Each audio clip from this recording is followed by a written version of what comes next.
Bien, entonces estamos diciendo que es tiempo de Navidad, ¿no es cierto? Tiempo de Navidad. Es tiempo de paz. Estos días se habla de paz también. Pero estaba yo pensando que en estos días los que están gobernando este país están también hablando de paz total, ¿no? Paz total. ¿Y qué se entiende por la paz total? Cuando afuera escuchamos esto, en los medios de comunicación, lo que yo he entendido es que se trata de rogarle a todos los bandidos que depongan sus armas. Pienso que es pues un buen ideal, ojalá.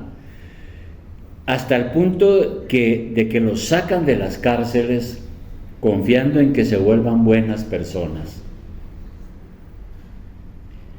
Pero uno como cristiano sabe que esto no es posible, porque la revelación de la palabra de Dios nos enseña que el ser humano es depravado por naturaleza.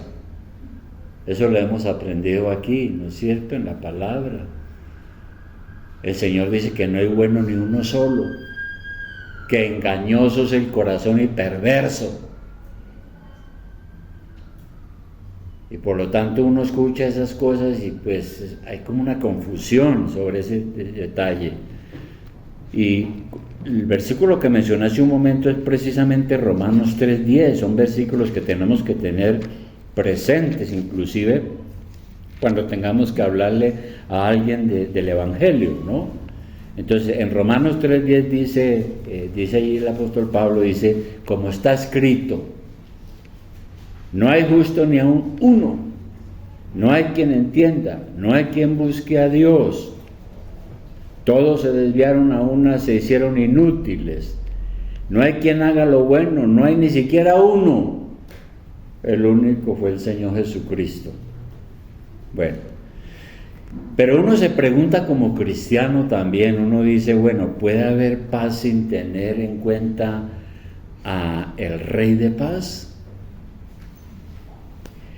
Esta paz que la sociedad civil y el gobierno anda buscando, pues es una falacia, algo que no es real, porque nosotros también encontramos en Isaías 48, por ejemplo, con toda tranquilidad vamos a buscar, así nos demoremos, pero en Isaías 48, versículo 22, la palabra es clara. ¿Qué dice allá? El Señor dice, no hay paz para los malos, dijo Jehová.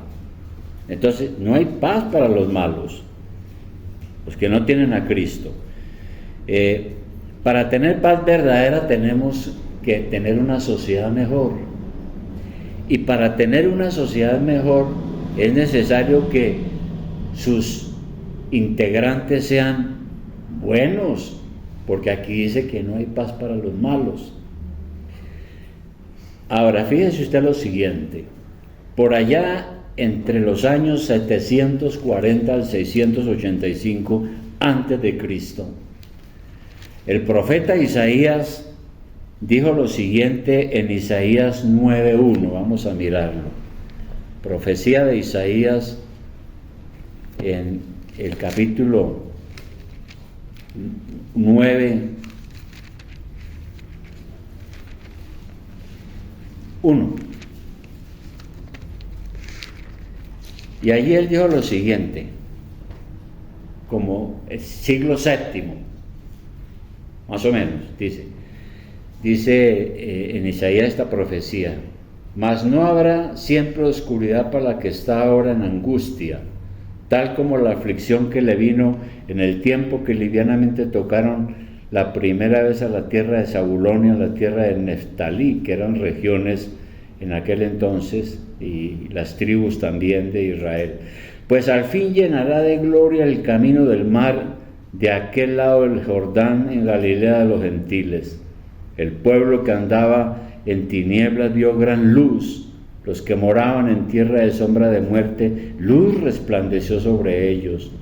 Multiplicaste la gente y aumentaste la alegría. Se alegrarán delante de ti como se alegran en la siega, como se gozan cuando se reparten despojos. Porque tú quebraste su pesado yugo y la vara de su hombro y el cetro de su opresor, como en el día de Madián.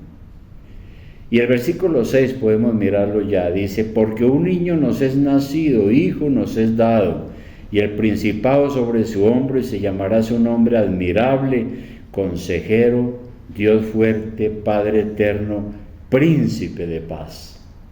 Y esto es una profecía mesiánica, con referencia a Jesús, que no había venido todavía, pero que vendría.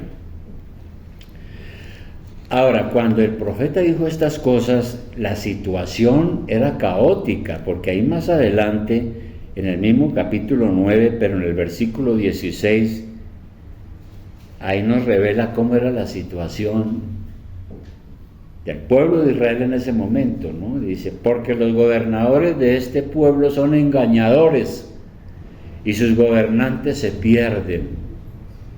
Era una situación crítica. Y más adelante en el 10:1 dice: ay de los que dictan leyes injustas y prescriben tiranía, para apartar del juicio a los pobres y para quitar el derecho a los afligidos de mi pueblo, para despojar a las viudas y robar a los huérfanos. Y entonces Dios está anunciando un castigo que va a venir.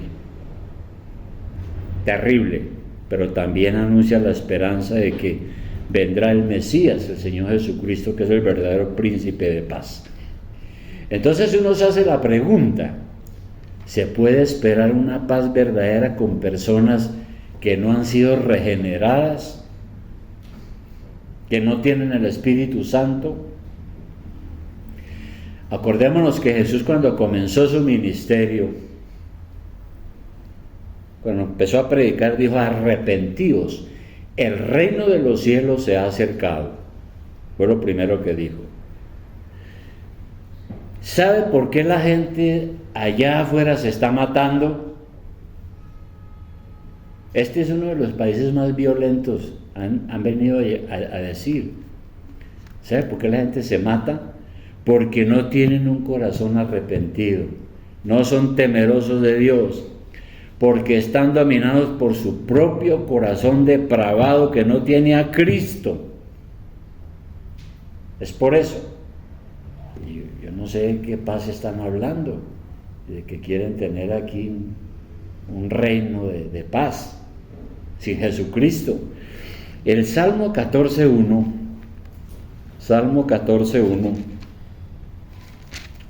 dice también algo muy bueno sobre esto que estamos hablando. Dice Salmo 14:1, dice el necio en su corazón.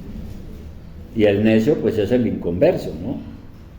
El que rechaza las cosas de Dios. Dice el necio en su corazón: no hay Dios. Y eso es lo que uno escucha a mucha gente atea. Se han corrompido, hacen obras abominables. No hay quien haga el bien. No hay quien haga el bien, dice la Escritura. Entonces, si Dios no cambia nuestro corazón, no tendremos paz con nosotros mismos y menos con los demás. ¿Cuál es entonces ese reino de paz que nos promete el príncipe de paz? Primero, es un reino espiritual, ¿no? En Lucas 17:21, hay unas palabras del Señor, 17:21, y podemos leer desde el 20. El Señor Jesucristo había hablado del reino de paz, del reino de Dios, y los que lo escuchaban entonces llegaron y le hicieron una pregunta. Dice aquí: preguntado por los fariseos cuándo había de venir el reino de Dios, les respondió y dijo: el reino de Dios no vendrá con advertencias, ni dirán: helo aquí o helo allí, porque he aquí el reino de Dios está entre vosotros. Entonces, ese reino de Dios fue instalado aquí cuando el Señor Jesucristo vino a establecerlo. Por eso le dijo a sus discípulos, el reino de Dios ya está aquí, no está por allá y no está, ya está aquí. Y ese reino de Dios está compuesto por todos los hombres y las mujeres que, siendo pecadores, han sido regenerados por la obra del Espíritu Santo y que en sus corazones está gobernando Cristo. Todos los que pertenecen a este reino, entonces, es porque han sido salvos. Es lo que está diciendo el Señor. Ahora, la iglesia forma parte del reino de Dios. Nosotros pertenecemos al reino de Dios. No solo porque Dios nos ha salvado y nos ha dado un nuevo corazón, sino porque la iglesia es parte de ese reino de Dios. ¿Y qué es la iglesia? Pues la comunidad de hombres y mujeres que han sido llamados por el Espíritu Santo para abandonar el pecado y han experimentado a Dios en sus corazones. Ahora Jesucristo es el que gobierna en nuestros corazones. Y el Señor lo dijo, estamos en el mundo, pero no somos del mundo. Estamos aquí, pero no somos de aquí. Somos ciudadanos del reino de los cielos también. ¿Y cuál es esa característica o las características de ese reino? El apóstol Pablo en Romanos 14, 17 nos enseña más sobre ese reino de paz que vino Jesús a establecer aquí sobre la tierra. En Romanos 14, 17 el apóstol dice lo siguiente, dice, porque el reino de Dios no es comida ni bebida, sino justicia, paz y gozo en el Espíritu Santo. Esas son las características del reino de Dios: justicia, paz y gozo en el Espíritu Santo. Entonces miremos la justicia. ¿Cómo puede haber paz sin justicia? ¿Cómo? Las leyes humanas pueden perdonar a los culpables y pasar por encima de la justicia, pero ese es un perdón que está basado en la impunidad. La paz de Dios es diferente, porque habiendo nosotros vivido una vida inmunda, una vida inicua, hemos sido justificados en la sangre de Cristo.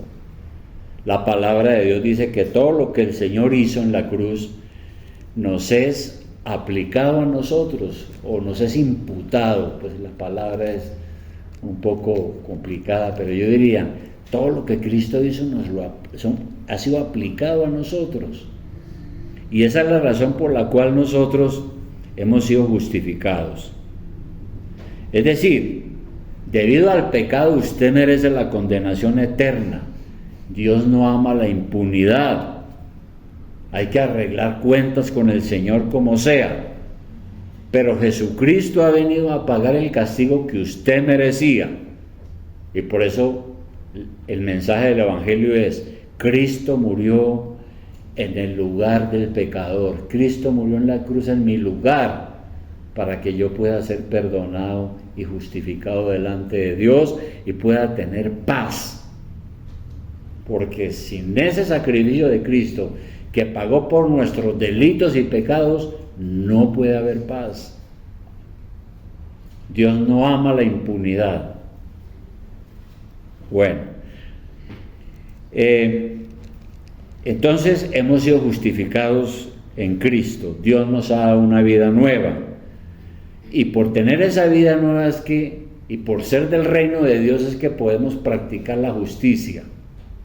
El cristiano genuino, bajo la guía del Espíritu Santo, trata de vivir mejor y de hacerlo justo. Los bandidos, antes de una reconciliación política, necesitan primero reconciliarse con Dios. Si no se reconcilian con Dios, están bajo condenación, y si mueren van al infierno. por más que los perdone el que los perdone, pero aquí estamos hablando de la verdadera justicia de Dios y el reino que vino el Señor a establecer, un reino de paz, es primero un reino de justicia. Justicia que el Señor ha logrado para nosotros, que somos culpables. Pero también dice aquí que es un reino de paz. Y viene otra pregunta. ¿Cómo puede una persona tener paz en su vida si primero no hace la paz con Dios? ¿Cómo? Ahora, todo pecador, y nosotros lo sabemos, todo pecador sabe en lo profundo de su alma que ha hecho lo malo, porque tiene una conciencia. Dios le ha dado una conciencia que cuando hace lo malo le dice: has hecho lo malo. Claro, hay pecadores que han tocado fondo y ya la conciencia está cauterizada, es decir, su conciencia ya no les habla porque ya la ahogaron, la quemaron, y por eso esa gente a lo bueno llaman malo y a lo malo llaman bueno. Tienen distorsionada su manera de pensar, ni conciencia tienen.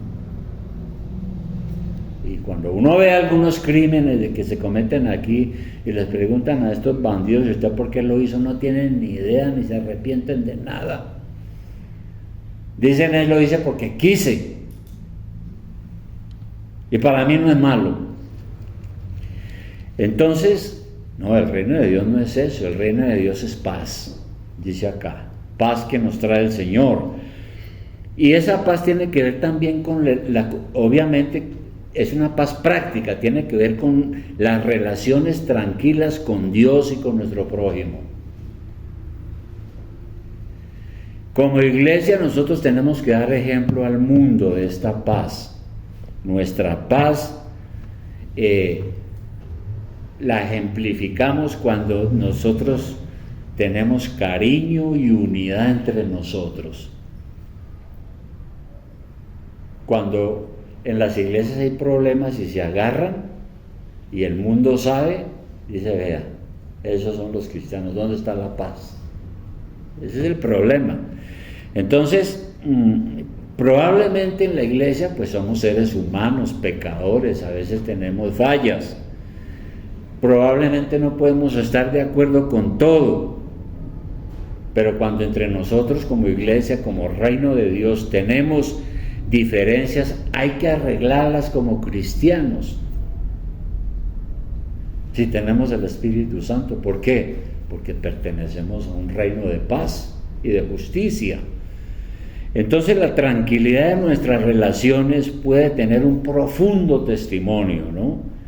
La gente de afuera ve que entre nosotros hay tranquilidad, armonía, apoyo, confianza y todo eso, y la gente se admira, ¿no? Estas iglesias son iglesias verdaderamente del Señor, de Dios. Por eso debemos buscar la paz. ¿Y por qué tenemos que buscar esa paz, que es una característica del reino de Dios? Porque en primer lugar, la paz unifica. Mire usted en Efesios 4:3-4. En Efesios 4:3-4, mire lo que dijo el apóstol Pablo. Está primero, vale la pena leer desde el 1, ¿no? Efesios 4:1 dice, y el apóstol, como dice ahí, está preso, está en la prisión por causa del evangelio, y desde allá escribe y dice: yo pues preso en el Señor os ruego que andéis como es digno de la vocación con que fuisteis llamados. Y luego dice: con toda humildad y mansedumbre, soportándoos con paciencia los unos a los otros en amor. Que tenemos que soportarnos en paciencia. Y luego dice 3: solícitos en guardar la unidad del espíritu en el vínculo de la paz. Solícito significa que yo tengo que buscar la paz.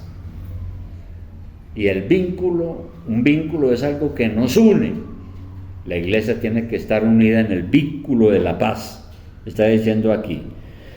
Y por eso hay que buscar esa paz, porque nos trae compañerismo, tranquilidad, unidad. Cuando hay peleas sin resolver dentro de la iglesia no hay unidad, porque es necesario la paz para promover la unidad. Para que una iglesia sea sana y feliz, necesita no solamente que tenga una buena doctrina, sino que haya unidad espiritual, y esa unidad se fortalece es con la paz entre nosotros, ¿verdad? Jesucristo dijo que un reino dividido contra sí mismo no puede permanecer, y una iglesia donde no hay esa unidad y esa paz termina dañándose y termina hasta desapareciendo, y Satanás feliz, contento, porque ha hecho su obra. Por eso decimos, la paz unifica, pero la paz también trae armonía. Y recordemos lo que dijo Santiago en el capítulo 3. La paz trae armonía, y es bueno mencionar lo que dice Santiago en el capítulo 3, versículo 1. Ya lo que dice, hermanos míos, no os hagáis maestros muchos de vosotros, sabiendo que recibiremos mayor condenación. Claro, cuando Dios en la iglesia me llama a ser maestro, por ejemplo, es lo que está diciendo aquí. Yo tengo que saber que tengo que comportarme lo mejor que pueda, porque Dios me va a llamar más a cuentas.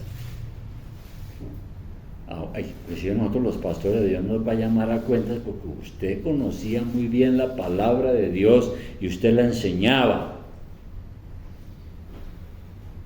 Y eso es lo que le está diciendo él, que si llegamos a fallar la condenación es mayor. Y luego el 2 dice, porque todos ofendemos muchas veces. Si alguno no ofende en palabra, este es un varón perfecto, capaz también de refrenar todo el cuerpo. Y luego da unas explicaciones ahí sobre el problema de la lengua y lo terrible que es. Y luego en el versículo 8 dice, pero ningún hombre puede domar la lengua, que es un mal que no puede ser refrenado, llena de veneno mortal. Entonces para Santiago era importante el tema de la lengua, porque si no controlamos la lengua no habrá ni paz ni armonía. Cuando uno tiene rabia, y a mí me ha pasado mucho y me pasa también todavía, cuando uno tiene rabia dice cosas de las cuales después tiene que arrepentirse. Por eso es necesario pensar primero y luego hablar, pero nosotros hacemos al revés. Hablamos y después pensamos. Creo que la mayoría hace. Entonces, antes de hablar debiéramos preguntarnos, ¿esto que voy a decir, en qué afecta a la iglesia? ¿A quién perjudica? Mejor pensar en qué beneficia y no darle rienda a mi ego, a mi orgullo, a mi orgullo, pues, especialmente, ¿no? Porque quiero salirme con la mía y que todos crean que yo soy el que tengo la razón. ¿Ve? Eso no trae armonía. Debemos cuidarnos del orgullo también. Pablo en Romanos 12:3, ¿qué dice? Romanos 12:3. Romanos 12:3. Romanos 12:3, el apóstol dice lo siguiente. Digo pues, Romanos 12:3, digo pues, por la gracia que me es dada, a cada cual que está entre vosotros, o sea, a los que están en la iglesia, que no tenga más alto concepto de sí que el que debe tener, sino que piense de sí con cordura, conforme a la medida de fe que Dios repartió a cada uno. ¿Y sabe qué es lo que está diciendo Pablo en palabras claras? No sea tan creído pensando que usted es muy importante. Eso es lo que está diciendo él. No se las dé, como decimos popularmente, no se las dé muchas, ¿verdad? porque eso lleva a un falso sentido de nuestra dignidad personal. Y ninguno es digno. Nadie es digno de nada. El único digno es Dios. Ahora, es cierto que todos necesitamos alguna medida de respeto personal y de dignidad, claro, pero cuando nosotros somos exagerados sobre nuestra propia dignidad, eso nos vuelve muy sensibles ante las ofensas que nos hacen. Entonces alguien nos ofende de una vez, hermano, terrible. Entonces, cuando alguien en la iglesia nos ofende, podemos perder la paz. Porque si no tenemos paz entre nosotros es difícil. Y si perdemos la paz es porque siempre nos creemos muy dignos o muy respetables o muy inteligentes o muy sabios. Y entonces alguien nos dice algo, se metió conmigo, no se meta conmigo. Todos esos problemas. Y un tercer punto es que la paz edifica. No solo la paz unifica, trae armonía, sino que edifica. En Romanos 14, 19, un poco adelante donde estamos tal vez, si está todavía ahí, después de hablar de algunas cosas, mire lo que dice el apóstol Pablo, y precisamente es después del versículo que estamos tratando, ¿no? En el 19 dice: así que sigamos lo que contribuye a la paz y a la mutua edificación. Dice Pablo, contribuya a lo que sirve a la paz y a la edificación mutua. La iglesia es como un edificio donde todos somos piedras o ladrillos y hay que pulirlos y encajarlos bien donde están, donde deben estar para la edificación de la iglesia. Eso somos nosotros. Bueno, entonces, el reino de Dios es justicia, dice Pablo. Paz, ya lo vimos. Y gozo. Gozo. Si uno tiene paz para con Dios, pues uno tiene una conciencia tranquila. Y si uno tiene una conciencia tranquila, pues está alegre. Y la Biblia dice que la paz, el gozo es un fruto del Espíritu Santo. Si estamos en paz con Dios, estamos en paz con nuestros hermanos y a la vez eso trae alegría. Y entonces nos relacionamos felices, los unos hermanos, Dios le bendiga, ¿cómo está usted? Y los abrazamos y todo eso. ¿No es cierto? Porque estamos bien con el Señor y bien con los hermanos. El gozo es parte del fruto del Espíritu Santo. Eso trae una actitud de adoración y de alabanza a Dios permanente. Y no importa por las dificultades que estemos atravesando, tenemos confianza en Dios. Y eso nos trae también esa bendición del gozo. Eso es lo que estamos hablando. Y realmente eso es Navidad. Jesucristo viene a establecer un reino de paz. Es el príncipe de paz, ¿no? Ya estamos en ese reino, somos parte de este reino de Dios sobre la tierra. Y ese reino de Dios es justicia, ya la vimos cómo es, paz y gozo. Y este reino va hacia su consumación, no ha terminado, pero va a terminar. ¿Y va a terminar cuándo? Pues cuando Jesucristo venga por segunda vez. Ahora, recordemos que desde los tiempos de los apóstoles la gente se burlaba, ¿no? Y le decía, no, a mí una vez una testigo de Jehová me dijo eso. Una testigo de Jehová llegó golpeando allá a la casa un día, me empezó a predicar y yo le hablé. No, ellos no entran a la casa sino lo atienden a uno de afuerita. Y entonces yo le dije, sí, así, y no, aquí no más. Entonces le empecé a hablar de la resurrección de la venida de Cristo y me dijo, se va a quedar esperándolo. Porque ni creen en la resurrección de Jesucristo tampoco. Nosotros creemos que Él se levantó entre los muertos. Y como se levantó entre los muertos está vivo. Y como está vivo está en alguna parte. Y como está en alguna parte va a venir. Y Él es el Rey de paz. Va a venir por segunda vez, dice la palabra, en el juicio final. Y establecerá su reino eterno de gloria. Y es una esperanza que tenemos. Pablo decía, puede que venga antes de que yo me muera. Puede que no. Pero ya que venga ahora o no, yo sigo siendo fiel y adorando a nuestro Señor. Jesús también habló de eso, ¿no? Y nos enseñó a orar en Mateo 6:10. Mateo 6:10. Mateo 6:10. Mateo 6:10 dice que la famosa oración del Padre Nuestro, ¿no? Que es como una oración modelo.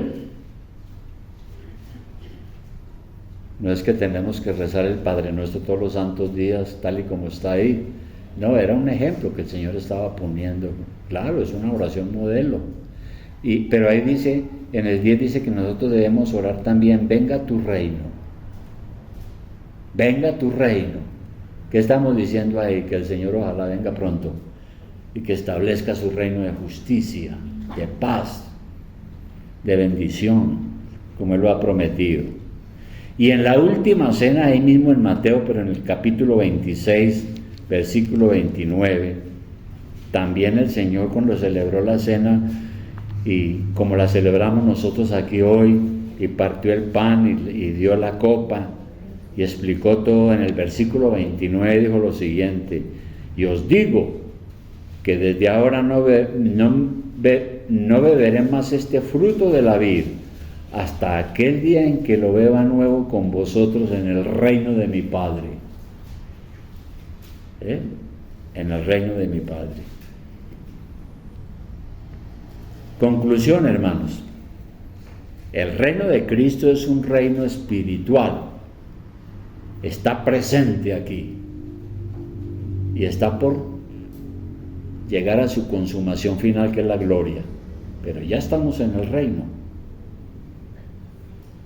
La iglesia forma parte de ese reino. Como cristianos necesitamos manifestar el fruto de la paz, es decir, tener buenas relaciones, mínimo entre nosotros. Yo sé que esto no es nada fácil, y afuera sí que es más complicado, con los inconversos, ¿no? Eso es terrible. Allá en el conjunto yo a veces no hay yo qué hacer, ¿no? Y cuando saben que uno es pastor, peor, hermano, ahí sí que andan encima de uno a ver qué dijo, cómo anda, cómo camina, cómo se viste, bueno, todo. Entonces, pero tenemos que hacerlo. Y en la iglesia, pues mucho más para contribuir a la unidad y a la edificación de la iglesia. Si uno en la iglesia no contribuye a la paz, se convierte en un perturbador de la paz. Y la iglesia puede esta iglesia puede ser muy fortalecida, ¿no? Pero el pecado humano es el que se atraviesa a veces, ¿no? El orgullo, la soberbia, la ambición, la competencia, tantas cosas. Y es tan difícil edificar. Bueno, hay iglesias que no es difícil. Si yo llego y me gasto una platica en la televisión, ¿no? Y digo, traiga a los enfermos y a todos los que están endemoniados aquí, voy a hacer una campaña a la fija, hermano, que si hago eso, termino llenando esto y me compro unas 2 casas más allá, porque la gente busca eso. Si yo calzo muelas por milagro y hago todas esas cosas, la gente, pues qué mejor, no tengo que gastar en odontólogo.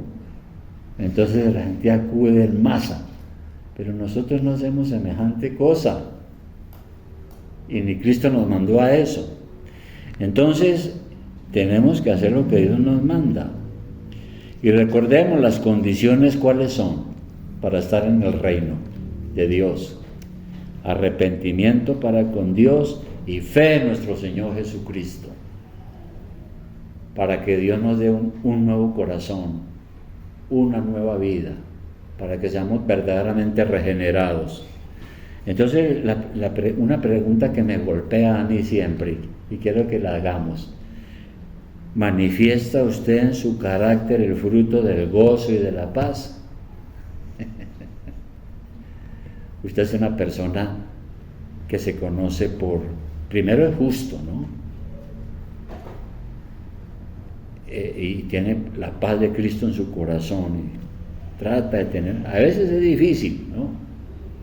Porque Pablo decía, bueno, tenemos que tener, él decía, en cuanto dependa de vosotros, tened paz con todo el mundo. En cuanto dependa, uno hace hasta lo máximo posible, pero es que a veces no hacemos ni el mínimo esfuerzo, nos dejamos llevar de nuestra manera carnal. Entonces, tenemos que manifestar eso, porque de lo contrario vamos a actuar en la carne. ¿Y cuáles son las obras de la carne? Lo que dijo Pablo en Gálatas 5:20, y termino ahí. ¿Cuáles son las obras de la carne? Las obras de la carne están en Gálatas 5:20, 5:19, porque dice Pablo, manifiestas son las obras de la carne. La carne, es decir, es nuestra naturaleza humana, lo que somos como humanos. Él dice que las obras de la carne son el adulterio. Bueno, pues allá afuera sí, adulterio, fornicación, pues ni se diga, inmundicia, lascivia, idolatría, hechicerías, enemistades, pleitos, celos, iras, contiendas, disensiones, herejías, envidias, homicidios, borracheras, orgías y cosas semejantes a estas, acerca de las cuales os amonesto, como ya os lo he dicho antes, que los que practican tales cosas no heredarán el reino de Dios.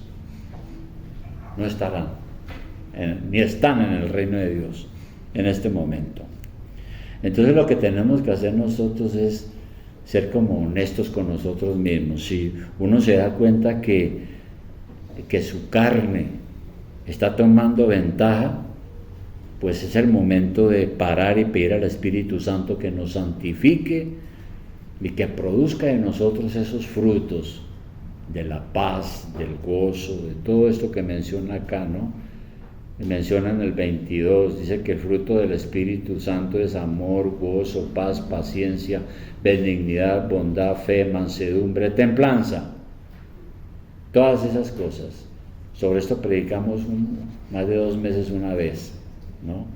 Predicamos qué es el gozo, qué es la paz, qué es la paciencia. Pero todo eso es para que pensemos seriamente en esto. Y por eso pregunté, ¿estamos manifestando esos frutos? Y puede que no los manifestemos completamente, pero por lo menos que empecemos, hermano, o que por lo menos tengamos algo de eso, ¿verdad? Y como digo, si no dependemos del Señor, es muy difícil, hermano, muy difícil, no podemos, hermano, porque somos humanos, pecadores, pero con el Señor sí se puede, pero hay que orar. Hay que ser humildes y someternos al Señor. Vamos a orar.